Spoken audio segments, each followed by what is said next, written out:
আসসালামু আলাইকুম এভরিওয়ান, মৌসুমি ডেইলি ব্লগসে আপনাদের স্বাগতম। যেহেতু চলেই যাব বাসায়, তো ভাবলাম ছেলেকে নিয়ে নটকল গাছের নিচে যাই। সে নটকল ছিঁড়ুক বা এমনিতেই খাক।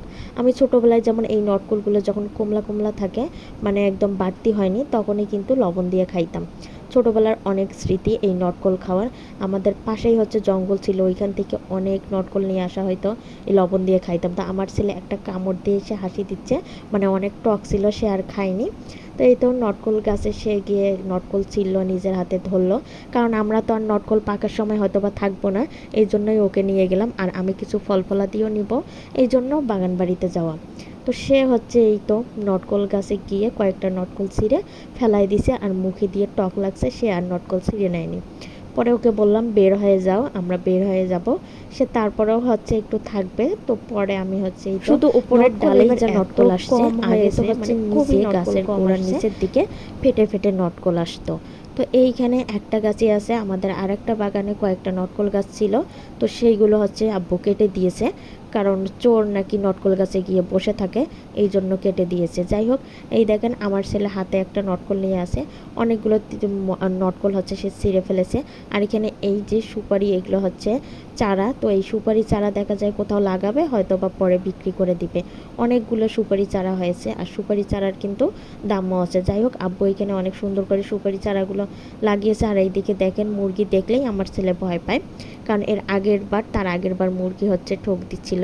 আর পানগুলো অনেক সুন্দর হয়, পান প্রত্যেকটা গাছেই পান ছিল। আমার বাবা সবগুলো ছিঁড়ে ফেলেছে, কারণ পান থাকলে সুপারি হয় না, শুধু পানি হয়, দেখা যায় সুপারি খুব কম হয়। এই জন্য আব্বু সব পান গাছ উপড়ে ফেলছে। আর এই নীল কচুর ডাঁটা নিতে চাইছিলাম, কিন্তু আমার হাজব্যান্ড খায় না, পছন্দ করে না, আমার একলাই একলাই খাওয়া লাগে, এই জন্য আর পরে নীল কচুর ডাঁটা নিলাম না। আর এই তো লিচু গাছে সব ঢাল কেটে দেওয়ার কারণে আর লিচু আসেনি। আর এইদিকে এই তো লেবু নেওয়ার জন্য আসছিলাম। এখানে একটা লেবু গাছ ছিল, কিন্তু সেই লেবু গাছটাও কেটে দিয়েছে। তো খুব মন চাচ্ছিল যে কালো কচুর ডাঁটাগুলো নেই, কিন্তু না। আমার ছেলে এইখানে টিউবওয়েলের পাড়ে এসে বলতেছে, মা কই পানি বের হয় কই। পরে আমি ওকে এরকম এরকম করে দেখাচ্ছিলাম যে এরকম করলেই পানি বের হইতো। পরে বলতেছে, মা আমাকে একটু পানি বের করে দাও। পরে বললাম, বাবা এখানে পানি নিয়ে এসে দিয়ে তারপরে পানি বের করতে হবে। যাই হোক, এইটা আরেক প্যারার। পরে বললাম, এটা বাদ দাও, চলো আমরা গিয়ে লেবু ছিঁড়ি। তো সে গিয়ে তো বলতেছে, মা পেঁপে ছিঁড়ে নাও, লেবু ছিঁড়ে নাও, মানে যা আছে সে সব নিয়ে আসবে। বলতেছে, মা সব কিছু বেশি বেশি করে ছিঁড়ে নাও। তো আমি বললাম, আচ্ছা ঠিক আছে, চলো তুমি একটা ব্যাগ বা বাটি নিয়ে এসো। তো ও আমার পিছে পিছে আসতেছে ততক্ষণে। তো ওইখানে আবার পিঁপড়ার বাসা ছিল। পরে বললাম, বাবা তুমি পালাও পালাও। সে একটু দৌড়ে দৌড়ে আসলো। তো লেবু ছিঁড়ার চেষ্টা করতেছে, পরে বলতেছে, মা কাটা, আমি ছিঁড়তে পারবো না, তুমি আমাকে ছিঁড়ে দাও। পরে এইভাবে আমি ছিঁড়ে ছিঁড়ে ওকে দিচ্ছিলাম, এই তো হাতের মধ্যে দিলাম। পরে বলতেছে, মা আমি এভাবে আর কয়টা লেবু ধরে থাকবো। পরে বললাম, যাও তুমি গিয়ে বাটি নিয়ে এসো। দেখেন সে দৌড়ে যাচ্ছে বাটি নেওয়ার জন্য।